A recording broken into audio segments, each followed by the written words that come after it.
बिहार चुनाव से NDA NDA में तू डाल डाल में पात पात वाली स्थिति देखने को मिल रही है।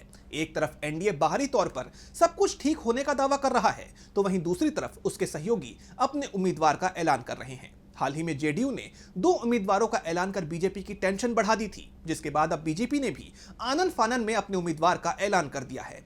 सीट बंटवारे से पहले एनडीए में इस खींचतान के कई मायने निकाले जा रहे हैं। देखिए ये रिपोर्ट। बिहार विधानसभा चुनाव से पहले एनडीए के अंदर सीट बंटवारे को लेकर चल रही खींचतान अब खुलकर सामने आ गई है।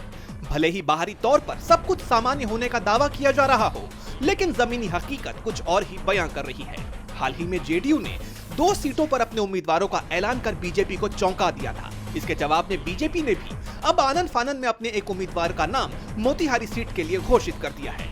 स्वास्थ्य मंत्री मंगल पांडे ने एक कार्यक्रम में मौजूदा विधायक प्रमोद कुमार को फिर से उम्मीदवार घोषित किया, जिससे राजनीतिक गलियारों में हलचल मच गई है। इन दोनों दलों की तरफ से बिना किसी सीट बंटवारे समझौते के उम्मीदवारों का ऐलान करना कई सवाल खड़े कर रहा है।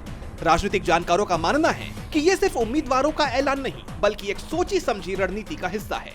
जेडीयू की तरफ से एक के बाद एक उम्मीदवार उतारने को बीजेपी पर दबाव बनाने की रणनीति के तौर पर देखा जा रहा है। ये इस बात का संकेत है कि जेडीयू कम से कम एक सीट ज्यादा लेने की अपनी मांग पर कायम है।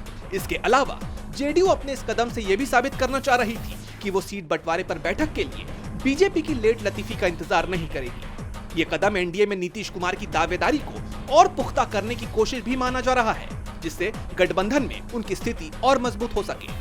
ये तनातनी दिखाती है कि 2025 के चुनाव में एनडीए के लिए राह आसान नहीं होगी और ये आंतरिक मतभेद चुनाव नतीजों पर भी असर डाल सकते हैं। डीवी लाइव की रिपोर्ट।